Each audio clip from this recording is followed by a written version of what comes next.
আসসালামু আলাইকুম। আমরা অনলাইনে ইদানিং প্রচুর পরিমাণে বিজ্ঞাপন দেখতে পাচ্ছি যে ওডিসি থ্রি সজিনা বিক্রি করতেছে। কিন্তু তো আসলে সেগুলো কতটা রিয়েল আসলে আমরা জানি না, কিন্তু আমাদের কাছ থেকে আমরা আমরা বলতে পারি যে আমরা যেগুলো বীজগুলো আমরা সংগ্রহ করেছি হচ্ছে সত্যিকারের অরিজিনাল যে ইন্ডিয়ান ওডিসি থ্রি সজিনা বীজ। আপনারা আমাদের কাছ থেকে এগুলো সংগ্রহ করতে পারেন। আমি আপনাদেরকে এখন বলবো কিভাবে এগুলো আপনারা অঙ্কুরোদ্গম করাবেন। আপনারা প্রথমে আপনাদের পরিমাণ মতো হচ্ছে গিয়ে এরকম বীজ নেবেন। বীজ নিয়ে আপনারা 12 ঘন্টা সর্বোচ্চ, হ্যাঁ 12 সর্বোচ্চ 12 ঘন্টার মতো এরকম আপনার ভিজাবেন। ভিজাই এরকম একটা বাটি নেবেন, এর চাইতে বড়টা নিয়েন, যত বীজ বেশি হবে তত বুঝা। 12 ঘন্টার মতো মিনিমাম ভিজাবেন। ভিজাইয়া একটা টিস্যু দিবেন, তার ভিতরে হচ্ছে একটা একটা এরকম রাখবেন। নিয়ে নিয়ে একটু ফাঁকা ফাঁকা দিয়ে রাখবেন,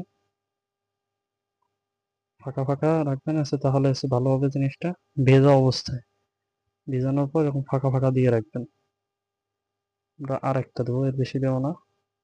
ফাঁকা রাখবেন, এরপর হচ্ছে গিয়া আর একটা টিস্যু পেপার দিয়ে এটার উপরে এরকম ঢেকে দেবেন এবং এইটার উপরে আর একটু পানি ছিটা দিয়ে দেবেন। দিয়া ঢাকনাটা আটকে দিয়ে দেবেন, এটার ভিতরে কোনোভাবে বাতাস প্রবেশ না করে। আটকে দিয়ে তারপর সে এমন কোনো স্থানে রাখবেন যেখানে হচ্ছে ছায়া ছায়া থাকে, ঘরের ভিতরে কোনো এক কোনায় রেখে দেবেন। ইনশাআল্লাহ 3 দিন পর যখন আপনি কাগজটা উঠাবেন তখন এখানে অঙ্কুরোদ্গম হবে। অঙ্কুরোদ্গম অবস্থায় দেখবেন এগুলো শিকড় বের হয়ে গেছে দেখবেন।